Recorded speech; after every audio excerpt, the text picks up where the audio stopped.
تاکہ یہ رسول کا لایا ہوا دین دنیا میں سب سے زیادہ غالب آ جائے، ہر دین پر یہ غالب آ جائے۔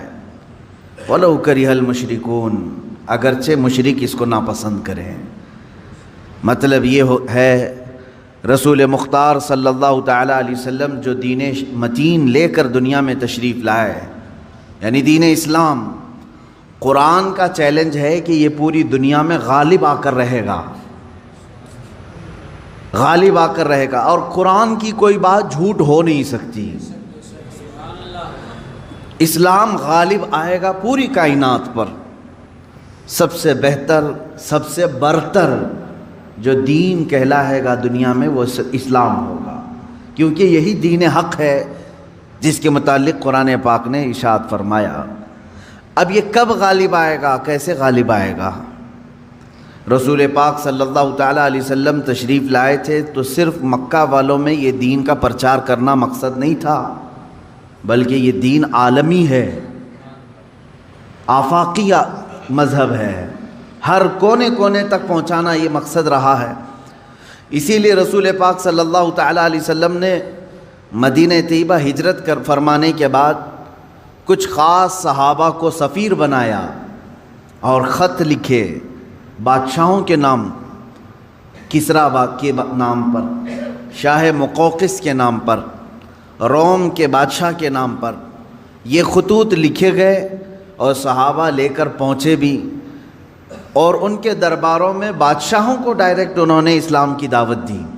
کون؟ صحابہ اکرام نے، اور کہا اسلم تسلم، اسلام لاؤ امن پا جاؤ گے۔ چھوٹی گلیوں میں نہیں، صحابہ نے براہ راست کس کو کس پہ تبلیغ کیا؟ بادشاہوں پر۔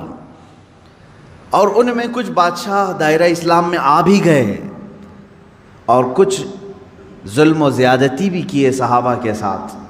حضور صلی اللہ تعالیٰ علیہ وسلم کے ایک قاصد صحابی کو ایک بادشاہ نے قتل کر دیا، یہ پیغام لانے کی بنیاد پر، اور ایک بادشاہ کسریٰ نے حضور اکرم صلی اللہ علیہ وسلم کا خط پھاڑ کر پھینک دیا، جو اسلام کی دعوت میرے آقا صلی اللہ علیہ وسلم نے اس تک پہنچائی تھی۔ لیکن ہوا کیا؟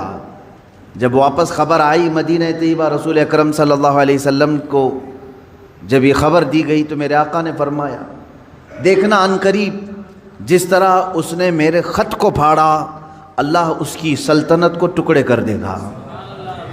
چند سال نہیں گزرے تھے، کسریٰ کے محل میں بغاوت شروع ہو گئی۔ کس نے بغاوت کی؟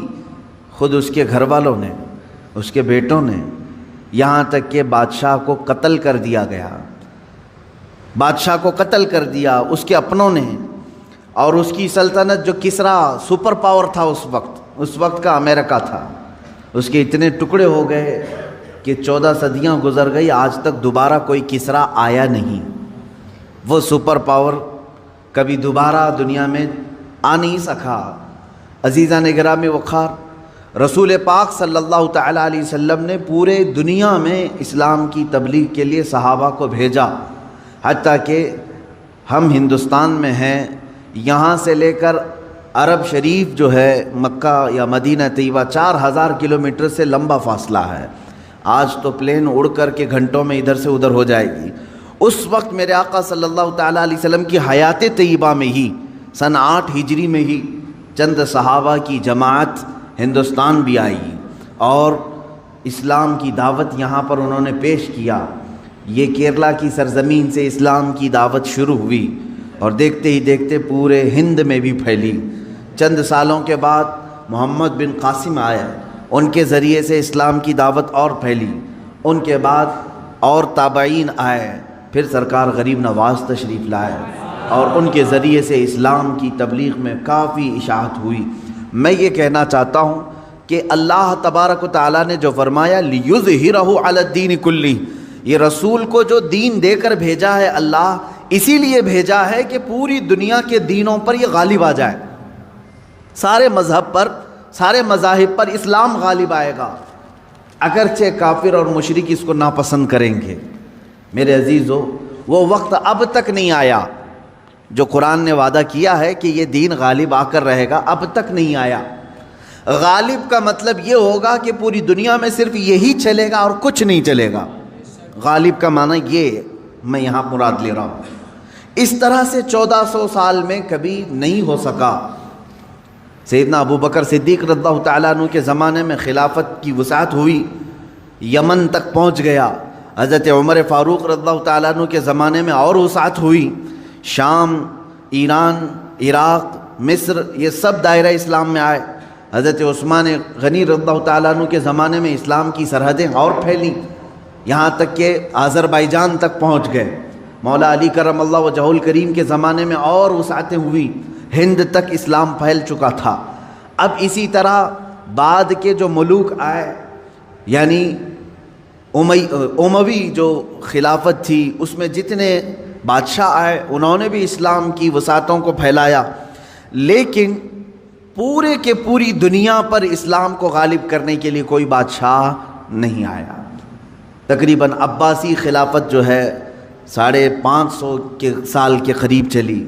ان کے بعد خلافت عثمانیہ جو ترکی کی ہے, ان کی بھی حکومت تقریباً 600 کے آس پاس چلی, 650 سال تک. اب اندازہ کریں ترکی کی خلافت عثمانیہ کی بھی سرحدیں تقریباً 3 انٹرکانٹیننٹل تک پہنچتی تھی, بر اعظم.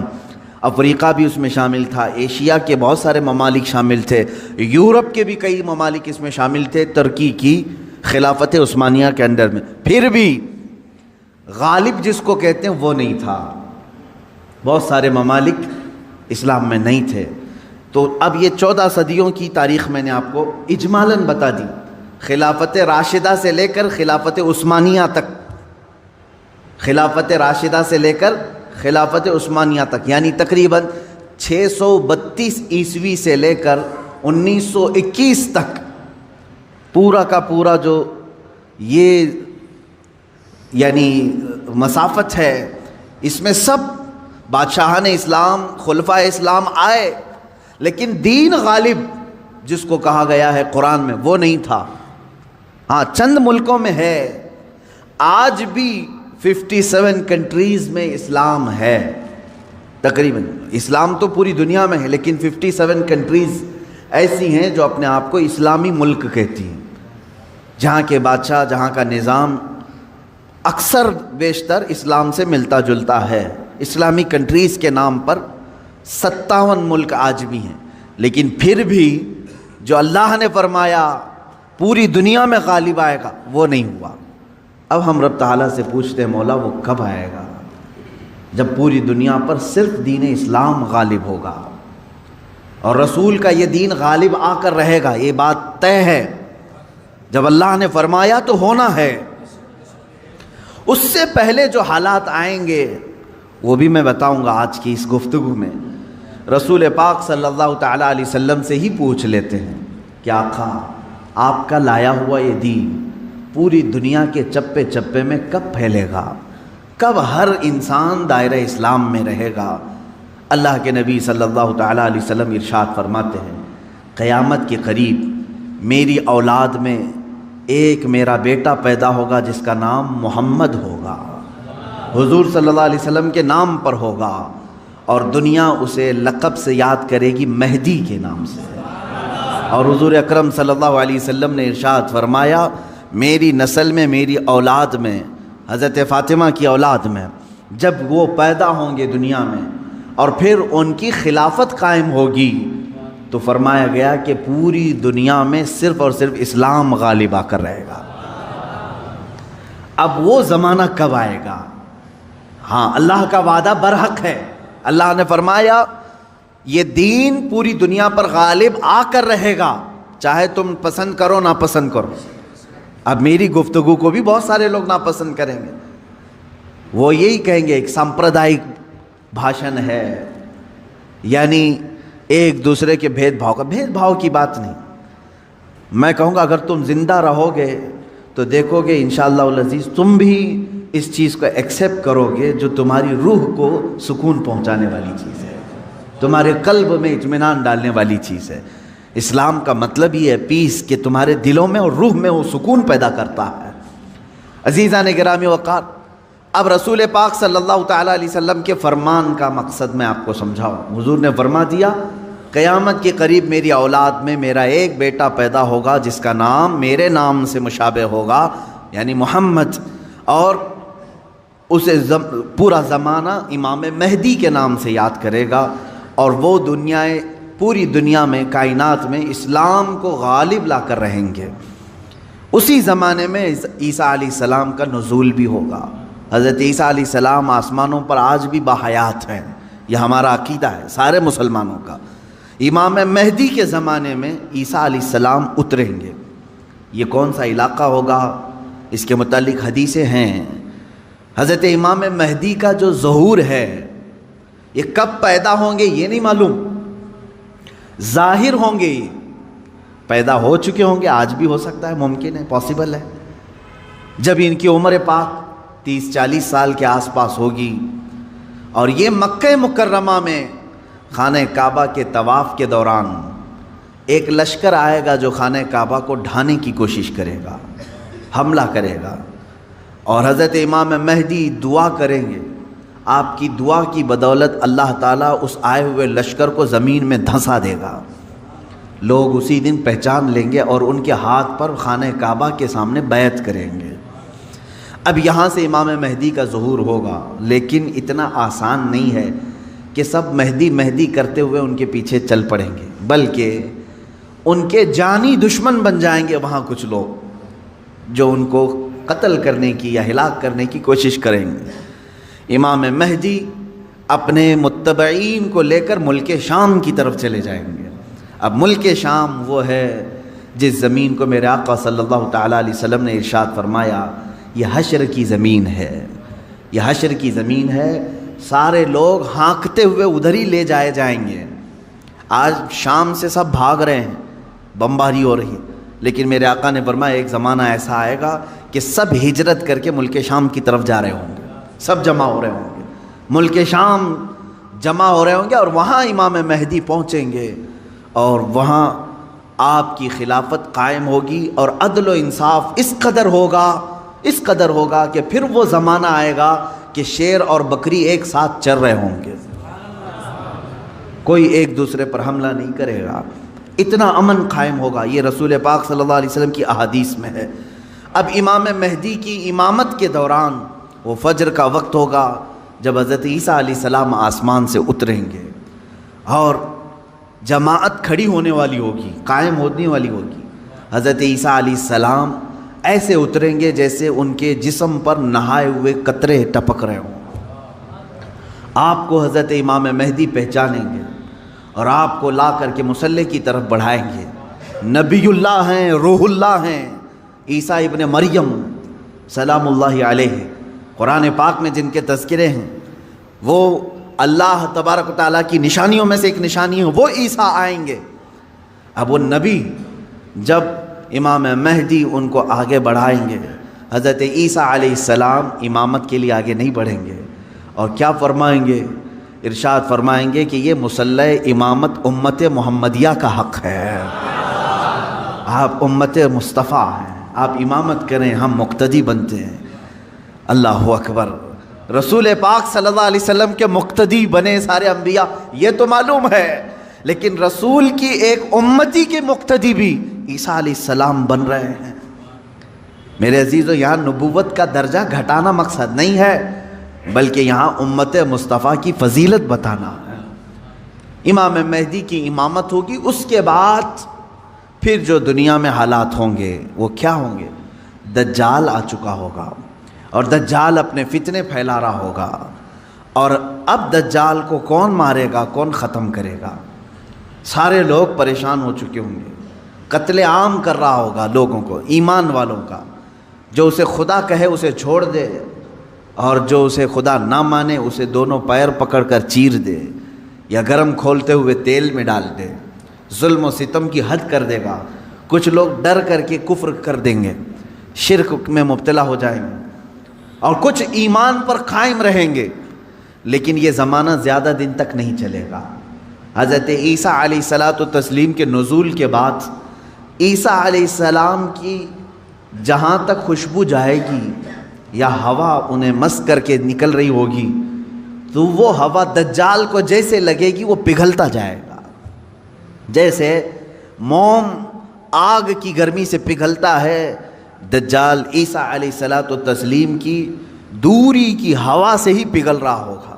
یہاں تک کہ مقام لد ایک جگہ ہے، اسرائیل میں ہے وہ آج، اور دنیا کا بڑا ایئرپورٹ انہوں نے وہاں پر بنایا ہے، مقام لد کا ایئرپورٹ بھی بنا ہوا ہے۔ اور حدیث پاک میں ہے عیسیٰ علیہ السلام مقام لد پہ اس کو اپنے تیر سے نشانہ بنائیں گے اور قتل کر دیں گے، اور امت مصطفیٰ کا یہ آخری فتنہ بھی ختم ہو جائے گا۔ اب اس کے بعد کیا ہوگا؟ وہی آیت جو میں نے تلاوت کیا، اللہ نے فرمایا هو الذی ارسل رسولہ بالہدی ودین الحق لیظہرہ علی الدین کلہ، وہ اللہ ہے جس نے اپنے رسول کو دنیا میں بھیجا ہے ہدایت کے ساتھ اور دین حق کے ساتھ، اس لیے کہ اس رسول کا دین پوری دنیا پر غالب آ کر رہے۔ اب یہ دین غالب آئے گا دجال کے خاتمے کے بعد امام مہدی کے ہاتھوں سے۔ ہر ملک یا ہر سلطنت جہاں کہیں تخت ہوگا وہاں پرچم صرف اسلام کا لہرا رہا ہوگا۔ وہ زمانہ آئے گا، وہ غالب ہو کر رہے گا دین۔ اور اللہ رب العزت نے یہ ارشاد فرمایا ہے کہ تم پر کسی اور کو پھر اللہ غلبہ نہیں دے گا۔ یہ زمانہ بھی کافی سال تک چلے گا، لیکن اس غلبہ اسلام سے پہلے کیا کیا ہونا ہے وہ بھی تو ہمیں جاننا ضروری ہے۔ آج کے وہی حالات ہیں جو مجھے اس گفتگو پر آمادہ کر رہے ہیں۔ میں نے بات تو کہہ دی آپ کو، حدیث کی روشنی میں بتا دیا کہ اسلام غالب آئے گا پوری کائنات پر دجال کے خاتمے کے بعد اور امام مہدی کے ہاتھوں سے۔ اب یہ دو بڑی نشانیاں حضور نے فرمائی، ایک تو حضور کی آل میں سادات میں امام مہدی پیدا ہوں گے، دوسرے کہ دجال آئے گا۔ یہ دونوں کا زمانہ ایک ہے۔ یہ کب ہوگا؟ کیا اس سے پہلے کچھ نشانیاں ہیں کہ دجال آنے والا ہے؟ میرے عزیزو، ہم سے زیادہ نشانیاں یہودی پڑھ کر کے انتظار میں ہیں، عیسائی پڑھ رہے ہیں۔ ایک بات یاد رکھیں، دجال کے دشمنوں میں ہم ہیں اور عیسائی ہیں۔ وہ دجال کو بھی اپنا دشمن سمجھتے ہیں، عیسائی، وہ اینٹی کرسٹ ہے، عیسائیوں کا بھی وہ دشمن ہے، لیکن یہودی اس کو اپنا مسیحا سمجھتے ہیں۔ وہ کہتے ہیں ہمیں نجات دلانے والا، ہمیں پوری دنیا میں غالب کرنے والا۔ جیسے آج ہم حدیث پاک پڑھ کر کے کہہ رہے ہیں امام مہدی آئیں گے اور پوری دنیا میں اسلام غالب ہوگا۔ یہودی یہ کہتے ہیں لوسیفر آئے گا یا دجال آئے گا، جس کو وہ مسیحا کہہ رہے ہیں، اور وہ ان کو نجات دلائے گا سارے ظلموں سے اور پوری دنیا میں ان کی حکومت قائم کرنے میں ان کی مدد کرے گا۔ اور اس لیے دجال کے آنے سے پہلے جو جو نشانیاں ہونی ہیں یہ یہودی خود کر کے دکھا رہے ہیں۔ کیا ہے؟ بڑی مقدس کتابوں میں یہ باتیں لکھی گئی ہیں۔ دیکھنا دجال کے آنے سے پہلے دنیا میں ایک بڑی علامت یہ ظاہر ہوگی کہ دنیا حق کو باطل بنا کر پیش کرے گی اور باطل کو حق بنا کر پیش کرے گی۔ یہ ہے آج سچ کو جھوٹ میں تبدیل کر کے دکھا دیا جائے، شعبدہ بازی، اور اچھے خاصے لوگ بھی، پڑھے لکھے لوگ بھی اس کو جھوٹ سمجھنے لگ جائیں، یعنی سچ کو جھوٹ بنانا اور جھوٹ بات کو سچ سمجھانا۔ یہ اس کام میں اگر سب سے زیادہ مہارت کسی کو ہے تو یہ دجالی میڈیا کو ہے۔ میڈیا آج دجال کے آنے کے راستے ہموار کر رہی ہے، اور خود عالمی میڈیا کی بات کر رہا ہوں میں، پوری دنیا کی میڈیا اس میں ملوث ہے۔ ذہنوں کو ڈائیورٹ کر دینا، اصل مدعے سے بھٹکا دینا، یہ کام کون کر رہا ہے آج؟ سب سے زیادہ میڈیا کر رہی ہے۔ میرے عزیزو، سچ بات کو جھوٹ بنا کر پیش کرنا یہ دجال کے آنے سے پہلے ہوگا، اور کثرت سے ہوگا، کثرت سے ہوگا۔ یوں سمجھ لیں ایک پرہیزگار متقی شخص کو لا کر کھڑا کر دیا جائے گا اور اسے 100 لوگ بولیں گے یہ چور ہے، چور ہے، چور ہے، اور دنیا سمجھنے لگے گی کہ ہاں شاید چور ہے، دنیا سمجھنے لگ جائے گی۔ یعنی تقریباً 90% لوگ ان کی باتوں پر یقین کرنے لگ جائیں گے کہ شاید یہ چور ہے، شاید یہ چور ہے۔ اور اسی طرح کسی ظالم منحوس چور کو لا کر کے وہ کھڑا کریں گے اور کہیں گے یہ پرہیزگار ہے، یہ پرہیزگار ہے، یہ پرہیزگار ہے، اور دنیا اس کو پرہیزگار سمجھنے لگ جائے گی۔ کیا یہ دونوں چیزیں آج کرنے کے لیے پوری social media, internet, news channels نہیں ملوث ہیں اس میں؟ چوروں کو حکومت پر بٹھا کر کے ان کی فضیلت بیان کرنا ہندوستان سے زیادہ ہمیں کہاں نظر آئے گا؟ سب سے زیادہ ہمیں یہاں نظر آتا ہے جو پورے کے پورے ملک کو گبن کر کے بیٹھے، اسے مسیحات اور اسے لوگوں کا ایسا بے کسوں کا کس جس کو کہا جائے ایسا بنا کر پیش کرنا، یہ میڈیا کا رول ہے۔ عزیزان گرامی وقار، پورے ذہنوں کو ڈائیورٹ کیا جائے گا اور تقریباً یہ جادو کی طرح اثر کر جائے گا لوگوں پر۔ مثال کے طور پر ایک جادوگر کسی محلے میں آتا ہے، شعبدہ بازی دکھاتا ہے۔ پہلے تو ہوتا تھا سڑکوں پر ہی کھڑے ہو جاتے تھے، سانپ کا کھیل دکھانے والے، یا کسی بچے کو لیٹا کر چادر اوڑھا کر اس کی گردن الگ کر کے دکھانے والے، یہ شعبدہ بازی ہوتی تھی۔ لیکن ایک بات یاد رکھیں، لوگ گھیرا ڈال کر دیکھتے تو ہیں، اس میں 90% لوگ صحیح سمجھ لیتے تھے، جبکہ وہ آنکھوں کا دھوکہ ہے۔ بہت ساری چیزیں اتنے شارپ طریقے سے وہ جادوگر کر کے دکھاتا ہے کہ تمہاری آنکھوں کو دھوکہ ہوتا ہے۔ لیکن میرے عزیزوں، اسی مجمع میں 5 یا 10% ایسے لوگ بھی ہوتے ہیں جو اس کے ان کاموں پر یقین نہیں کرتے۔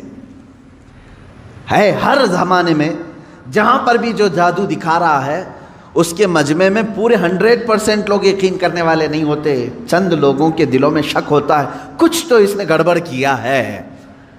اب یہ وہ لوگ ہوتے ہیں جن کی عقل سلیم ہوتی ہے اور دل پاک ہوتا ہے، ان کے اوپر جلدی جادو اثر نہیں کرتا۔ اسی طرح میرے عزیزوں، آج کے زمانے میں یہ جو دجالی نظام قائم ہے، اس کا اثر بھی بھولے بھالے لوگوں میں تقریباً ہو جاتا ہے، لیکن سلیم فطرت والے جو عقل سلیم رکھتے ہیں ان پر ان کا جادو اثر نہیں کرے گا۔ اب آپ سب کو میں پہلے سے آگاہ کر رہا ہوں، اپنے ذہن کو، اپنے عقل کو سلیم بنا کر کے رکھو۔ یہ کیسے رہے گا؟ اللہ کی باتوں پر یقین رکھو، اور اس کے علاوہ جو بھی کہے گا، اللہ اس کے رسول کے علاوہ جو بھی کہے گا وہ سچ بھی ہو سکتا ہے، جھوٹ بھی ہو سکتا ہے، مگر میرے مولا کے قول میں جھوٹ کی طرف شائبہ بھی نہیں، سچ ہی ہوگا۔ جب تمہارے ذہنوں میں یہ بات آئے گی تو پھر تم دنیا کو 100% ایمان لانے والے، یقین کرنے والے نہیں رہیں گے۔ آج دیکھ رہے ہیں آپ، میں مسلسل پچھلے 1 ہفتے سے دیکھ رہا ہوں، فرانس میں جو گستاخی ہوئی اور اس کے پاداش میں جو کچھ بھی حالات ہوئے سب کو معلوم ہے۔ فرانس میں جو کچھ ہوا اس پر ڈیبیٹ انڈیا میں بھی چل رہا ہے۔ ہندوستان کے ہر نیوز اینکر اس کو لے کر کے گرما گرم بحث کر رہے ہیں، اور کچھ ایسے لوگوں کو لا کر بٹھایا جاتا ہے، مجھے ان کے بارے میں معلوم نہیں، وہ پیڈ ہوتے ہیں یا بکے ہوئے ہوتے ہیں، یا ان کو اسکرپٹ یعنی سکھائی جاتی ہیں، لکھ کر کے دیے جاتے، پتہ نہیں کون لوگ بیٹھتے ہیں۔ آپ کو عام لوگ ہیں آپ، مجھے معلوم ہے، لیکن میں آپ کے سامنے گفتگو کر رہا ہوں، سنیے۔ ایک اسکول کا ٹیچر بلیک بورڈ پر کارٹون بناتا ہے رسول پاک صلی اللہ علیہ وسلم کا، اس کی شکایت بھی ہوتی رہی لیکن وہ باز نہیں آیا، اور اسی علاقے کا کوئی ایک نوجوان اس سے برداشت نہیں ہوا، اس نے جا کر کے اس کا سر قلم کر دیا۔ یہ ہے، معلوم ہے آپ کو، یہ رپورٹ ہے، آپ کو معلوم ہے۔ اس نے سر قلم کر دیا، وہ اس کا اپنا پرسنلی معاملہ تھا، عبداللہ شیشانی جو بھی ہے۔ اب اس کو کیا چھوڑ دیا؟ لوگوں نے چھوڑ دیا عبداللہ کو، بلکہ اسی وقت گولیوں سے بھون دیا فرانس کی پولیس نے، ختم کر دیا۔ دونوں ختم ہو گئے، جن کے دونوں کے معاملات تھے وہ چلے گئے۔ اب میں ایک جملہ کہتا ہوں، تمہارے نزدیک عبداللہ شیشانی ٹیررسٹ ہے، یعنی اس نے سر قلم کیا اس لیے یہ ٹیررسٹ ہے۔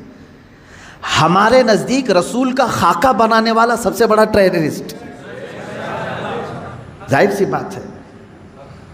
اب فیصلہ یہی ہوگا، تمہارے نظر میں جو ٹیررسٹ تھا اس نے اس کو قتل کیا جو ہمارے نظر میں ٹیررسٹ تھا۔ بہرحال یہ معاملہ ہو گیا یا ختم ہو گئی بات. لیکن میرے عزیزو، اس واقعے کے بعد فرانس کی حکومت کو کسی ایک کی طرفداری کر کے گورنمنٹ بلڈنگوں پر حضور پاک صلی اللہ علیہ وسلم کے خاکے لگانے کا کیا مقصد تھا؟ حکومت کسی ایک ویکتی کے، ایک پرسنل شخص کی حمایت کرتے ہوئے اور گورنمنٹ کی بلڈنگ پر بڑی سائز میں حضور پاک صلی اللہ علیہ وسلم کی تصویر لگا رہی ہے، یعنی کارٹون بنا کر کے. کارٹون در حقیقت یہ گالی کی صورت ہے. آدمی صاف گالی نہیں دے سکتا تو اس کی صورت بگاڑ کر کے کہیں لکھ جائے. حضور پاک صلی اللہ علیہ وسلم کو انہوں نے کیا. اب پوری دنیا بھر کے مسلمانوں میں جو غصہ ہے میرے عزیزو، یہ قتل جو ہو چکا تھا وہ 8 دن پہلے ہو گیا، 10 دن پہلے ہو گیا، معاملہ ختم ہو گیا. اس قتل پر کسی نے احتجاج نہیں کیا. کہیں ہے کہ یہ پروٹیسٹ نہیں ہوا. پوری دنیا بھر کے مسلمان جو راستوں پر آئے یا پروٹیسٹ کیے، کس کے متعلق؟ فرانس کی حکومت نے جو یہ غلطی کی ہے، اپنی عمارتوں پر، گورنمنٹ کی بلڈنگوں پر جو رسول پاک کے خاکے لگائے، اس کے خلاف پوری دنیا بھر کے مسلمانوں کو غصہ ہے اور سب آئے.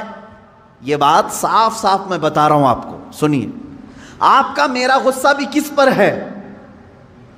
دیکھیں، ٹیچر کا معاملہ ختم ہو گیا، اس نے کیا تھا، سامنے والے نے مار دیا، وہ معاملہ ختم ہو گیا، وہاں ختم ہو گئی چیز. اور جس نے قتل کیا اس کو بھی تم لوگوں نے نہیں چھوڑا، وہ بھی اس کو بھی گولیوں سے مار دیا، معاملہ ختم. لیکن ایک گورنمنٹ کا بلڈنگ پر اس طرح سے تصویریں لگانا، یہ در حقیقت پوری دنیا کے مسلمانوں کو جھنجھوڑنا تھا، پوری دنیا کے مسلمانوں کے دلوں پر ضرب لگانا تھا. اب ہم پروٹیسٹ کیے، آپ پروٹیسٹ کیے، ہم نے کہا، لیکن ہندوستان میں آنے کے بعد اب دجالی نظام کی جو میڈیا ہوتی ہے یہ کیا کرتی ہے؟ پورے بحث کو ڈائیورٹ کرتی ہے، پورے مدے کو ڈائیورٹ کرتی ہے. یہ سارے جتنے پروٹیسٹ ہو رہے ہیں، نیوز والے اسے کیا دکھا رہے ہیں جانتے ہیں آپ؟ نیوز والے یہ دکھا رہے ہیں کہ دیکھو، ایک ٹیررسٹ کی حمایت میں اتنے مسلمان ہندوستان کی سڑکوں پر آ گئے. یعنی عبداللہ شیشانی نے جو قتل کیا ٹیچر کا، اس کی حمایت میں یہ سارے لوگ کھڑے ہیں اور پورا ڈیبیٹ اسی پر چل رہا ہے. کیا آپ لوگ ہندوستان میں رہ کر کے ایک قتل کی حمایت کرتے ہیں؟ ایک قتل کی حمایت کرتے ہیں؟ ہم نے کہاں یہ قتل کے متعلق پروٹیسٹ کیا ہے؟ بتاؤ ذرا صحیح. اس عبداللہ نامی لڑکے کا کسی ایک کے ہاتھ میں بینر آیا پوری دنیا میں کہیں پر کہ اس کے قتل کی حمایت میں پروٹیسٹ ہو رہا ہے؟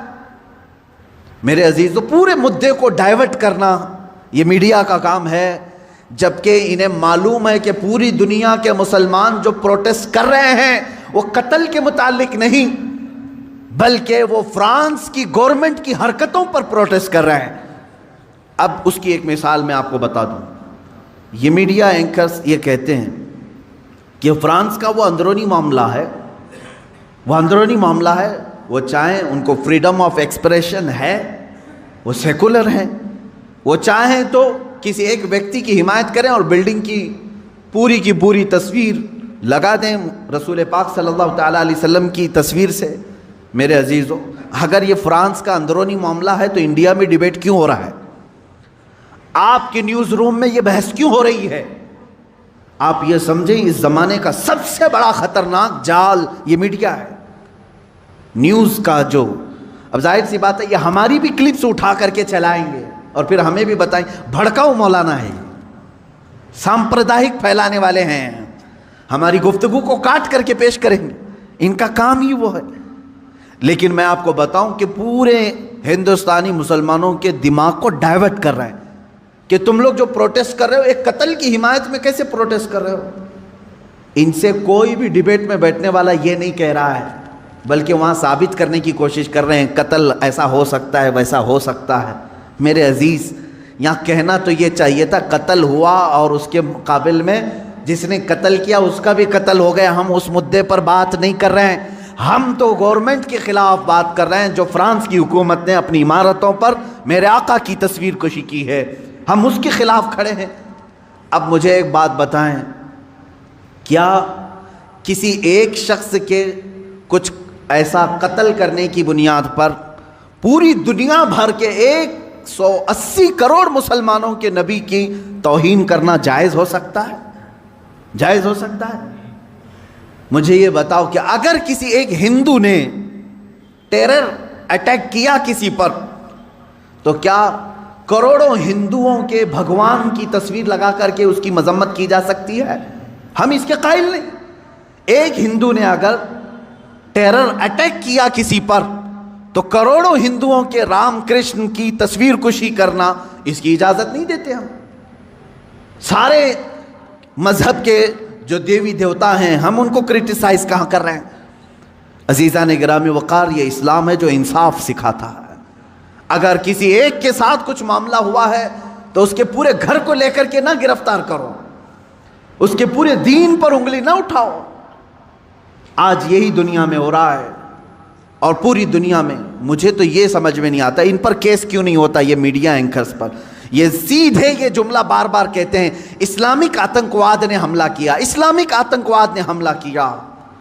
جانتے ہیں آپ، کبھی ان لوگوں نے نیوزی لینڈ میں ہونے والے اس حملے کو عیسائی آتنکوادی کہا تھا، جو ایک ظالم وحشی نے بندوق سے 60-70 مسلمانوں کو جو نماز میں تھے قتل کر دیا، شوٹ کر دیا؟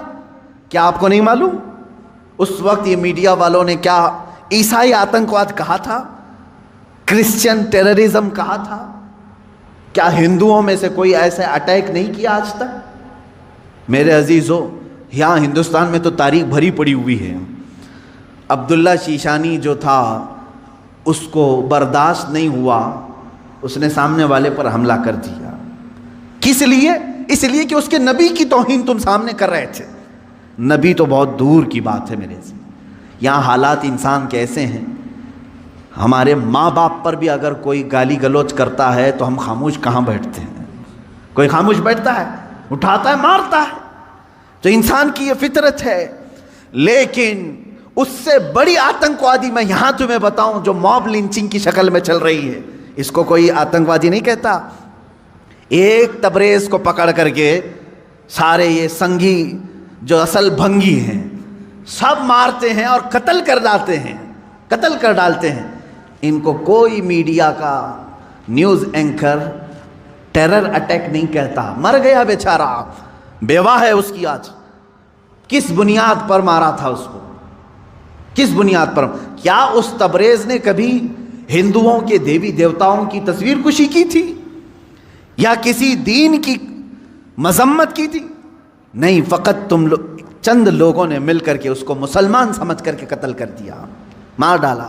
پہلو خان اس سے پہلے کے یہ قتل ہیں، اور آپ کو اس سے پہلے کی بھی واقعات معلوم ہے 5-6 سال میں کیا چل رہا ہے۔ کسی کے گھر میں گھسے یہ آتنکوادی، اس کے گھر میں گائے کا گوشت ہے، اس کی وجہ سے اسے قتل کر دیا۔ یہ کیسے تمہاری فریڈم ایکسپریشن ہے؟ یہاں تو تمہیں کھانے کی آزادی نہیں ہے، فرانس کی حمایت میں بولنے کے لیے بیٹھے ہوئے ہیں۔ ان کے پاس منہ کیسے ہے؟ یہ میڈیا جو آج کہہ رہی ہے، کیا فرانس کو اتنی آزادی نہیں ہے کہ وہ کسی کی تصویر نکالے؟ میں کہتا ہوں تم پہلے اپنی آزادی کو دیکھ لو، پہلے اپنی آزادی کو دیکھ لو۔ آج سے تقریباً 15 سال پہلے ایک بوڑھے شخص کو ہندوستان سے نکال باہر کیا تھا تم نے بھی، M.F. حسین کو معلوم ہوگا۔ اس نے کچھ دیوی دیوتاؤں کی تصویر نکالی تھی، وہ بھی 90 کی دہائی میں، 92 میں یا 93 میں۔ اس کو 10-12 سال کے بعد اٹھا کر کے جلا وطن کر دیا، وہ قطر میں جا کر کے ختم ہوا۔ یہاں تم برداشت نہیں کر پاتے اور فرانس کے متعلق ڈیبیٹ کرنے بیٹھے ہوئے ہیں کہ مسلمان کیوں نہیں برداشت کر رہے ہیں، کیوں اتنے بھاؤک ہو جاتے ہیں۔ ان کے نبی کے بارے میں اگر کوئی کہتا ہے تو اتنے زیادہ بھاؤک نہیں ہونی چاہیے۔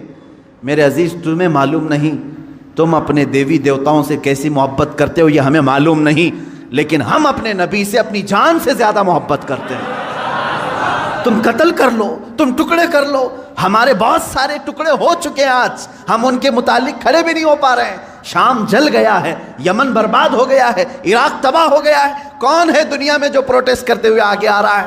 کون ہے؟ اس لیے کہ ہم اپنے ٹکڑے تو برداشت کرتے ہیں، نبی کی شان میں ادنا توہین برداشت نہیں کر سکتے۔ یہ ہماری جان سے زیادہ کا معاملہ ہے۔ آپ یہ سمجھتے ہیں فریڈم آف ایکسپریشن ہونا چاہیے، یعنی آزادی اظہار رائے اس کو کہتے ہیں، اپنی رائے کے اظہار کرنے کی آزادی، دے کر کے دکھاؤ، یہاں ہم پر کیس کر دیں گے آپ نے ایسی باتیں کیوں کی۔ میں آپ سے پوچھتا ہوں، کیا مجھے فریڈم آف ایکسپریشن نہیں ہے؟ فریڈم آف سپیچ نہیں ہے؟ ہمیں گفتگو کرنے کی ہمارے پاس یہاں پر کسی کو آزادی نہیں؟ کتنے تو رپورٹروں کو ان لوگوں نے جیل میں بھیج دیا ہے حق بات بتانے کی وجہ سے۔ ابھی کل یا پرسوں ایک کتے کو گرفتار کیا ہے تو پورے کے پورے لوگ راستوں پر کھڑے ہو گئے، نہیں یہ فریڈم آف ایکسپریشن کے خلاف ہے، اس لیے کہ ہمارا پالا ہوا تھا، تم نے کیسے پکڑ لیا؟ ہمارا پالا ہوا تھا۔ اصل میں بات یہ ہے کہ ایک اسٹیٹ کی میونسپلٹی نے یا پولیس نے یہ سمجھا کہ آوارہ کتا ہے اور گرفتار کر لیا۔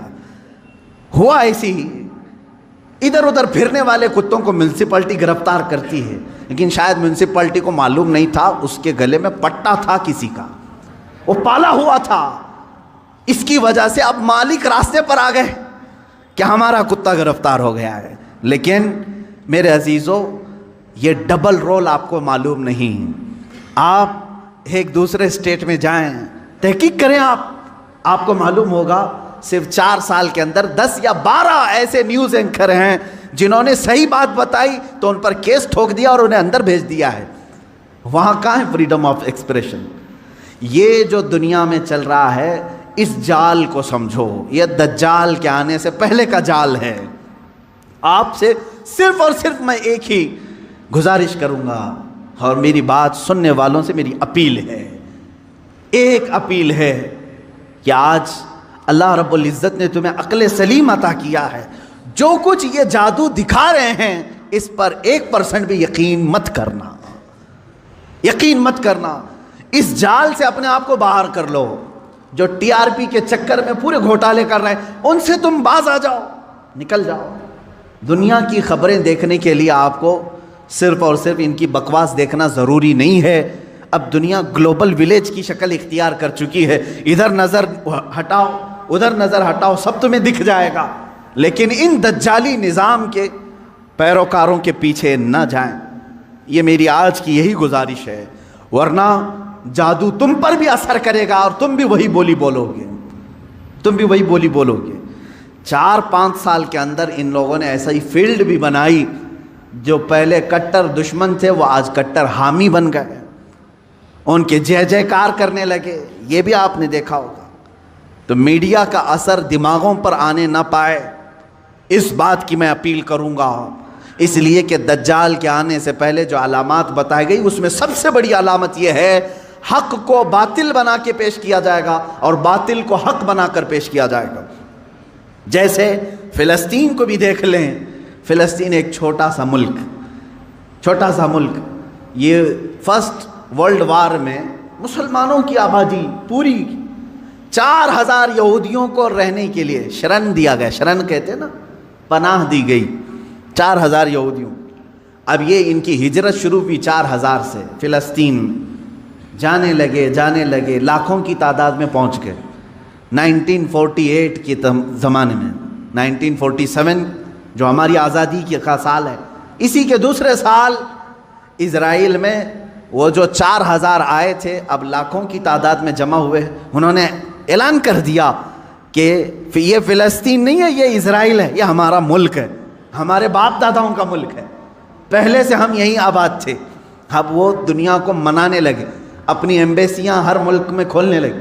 کچھ ملک اس وقت نہیں تسلیم کر رہے تھے کہ نہیں تم کنٹری نہیں ہو، تم زبردستی قبضہ کیے ہو، لیکن میڈیا نے اتنا دماغ واش کیا کہ آج عرب کی دھرتی پر بیٹھے ہوئے بادشاہ بھی یہ کہنے لگے فلسطین تھا ہی نہیں، اسرائیلی اصل ہے۔ مان لیا، یہ جادو اثر کر گئے۔ آج متحدہ عرب امارات بھی کہتا ہے کہ اسرائیل ایک کنٹری ہے، ہم اس کو تسلیم کرتے ہیں۔ سعودی نے بھی تسلیم کر لیا ہے، جارڈن تو بہت پہلے سے تسلیم کیا ہوا ہے، مصر تسلیم کیا ہے، اب سوڈان کی باری ہے۔ اس طرح سے جو اسلامک کنٹریز تھے وہ کہتے تھے فلسطین ہمارا قبلہ اول ہے، وہاں پر بیت المقدس ہے، سال ہا سال سے مسلمان آباد ہیں، کوئی تسلیم نہیں کرتا تھا، لیکن میڈیا کا جادو اثر کرتا رہا۔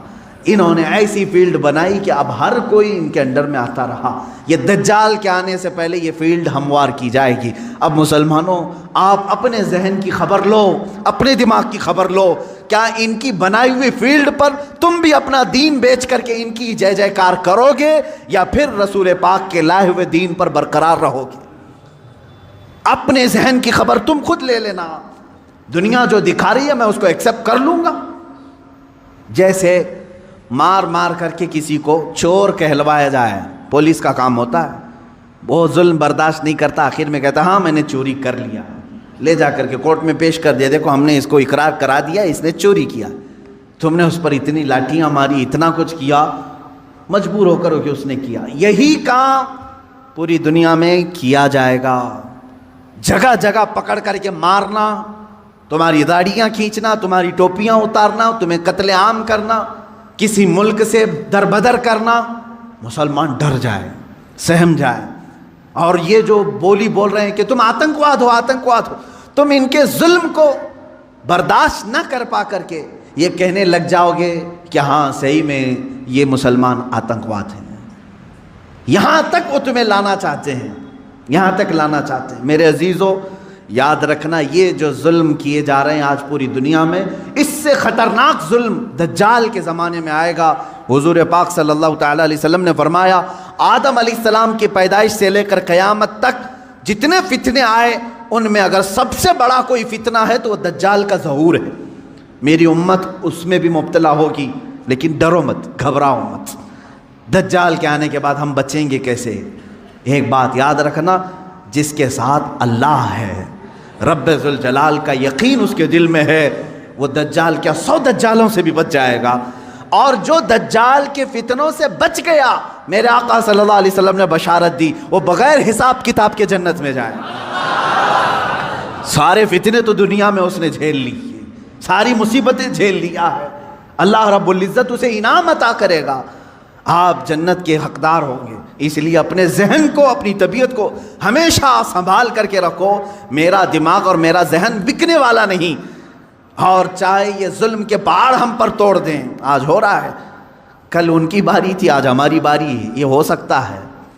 آج ان کی باری ہے، کل ہماری باری ہے، یہ ہو سکتا ہے۔ ہم اگر اس ظلم کے شکار ہو گئے تو اے میرے سننے والوں، کبھی نہ گھبرانا، کبھی نہ گھبرانا۔ امت کے علماء جاتے رہے، لیکن اسلام پھلتا پھولتا ہی رہا۔ آج اگر ہمارے خون کی اسے ضرورت ہے تو ہم اپنے خون سے اس کی سچائی کریں گے، اس لیے کہ ہم یزیدی نہیں، ہم حسینی کردار رکھتے ہیں۔ ضرورت پڑے تو اسلام کے لیے اپنے خون سے آبیاری کی جائے گی اور دین اسلام کی حفاظت کی جائے گی۔ آپ سب اپنے اختلافات کو ختم کرو، ان دجالی نظاموں پر آپ یقین کبھی مت رکھنا۔ گھر میں جاتے ہی ٹی وی آن کرنا، اس نیوز کو دیکھتے ہیں، اس نیوز کو دیکھتے ہیں، اور پھر اس کو کہیں آمنا صدقنا، ہم ایمان لایا، ہم تصدیق کرتے ہیں۔ نہ، آج کے زمانے میں جس نے اس طرح کا یقین کیا، میں سمجھتا ہوں اس نے بہت بڑی گمراہی خرید لی ہے، بہت بڑی گمراہی۔ ہاں، جب قرآن کھولنا تب کہنا آمنا و صدقنا، میں ایمان لاتا ہوں اور اس کی ہر بات پر تصدیق کرتا ہوں۔ اس لیے قرآن نے کہا ہے هو الذی ارسل رسولہ بالہدی ودین الحق لیظہرہ علی الدین کلہ ولو کرہ المشرکون۔ وہ اللہ ہے جس نے اپنے رسول کو ہدایت کے ساتھ بھیجا ہے اور ایک حق دین دے کر کے بھیجا ہے، اس لیے بھیجا کہ اس رسول کا دین پوری دنیا میں غالب آ کر رہے گا، پوری دنیا میں غالب آ کر رہے گا۔ انشاءاللہ العزیز وہ دن آئے گا جب ہر گھر پر، ہر پارلیمنٹ پر پرچم اسلام لہرا رہا ہوگا، میرے نبی کا، مصطفیٰ کریم صلی اللہ تعالیٰ علیہ وسلم کا نظام بول رہا ہوگا۔ اللہ رب العزت سے ہم یہ دعا کرتے ہیں کہ مولا اگر ہماری قسمت میں وہ دن لکھے ہوں تو ضرور ہمیں ان دنوں تک زندہ رکھ اور ہماری عمر کو اتنی طویل کر کہ ہم کائنات عالم میں پرچم اسلام کو لہراتے ہوئے دیکھ سکیں، ہمارے دلوں کو سکون ہو سکے۔ اے قدیر و جبار خدا، اگر ہم غریبوں کے حصے میں کوئی چیز تو لکھنا رکھا ہے تو بس تیری ذات سے یہ امید رکھتے ہیں، تیرے فضل سے یہ یقین رکھتے ہیں کہ ہمیں امام مہدی کی فوج میں شامل فرما دے، ان کی خلافت میں ہم سب کو شامل فرما دے۔ وآخر دعوانا ان الحمد للہ رب العالمین۔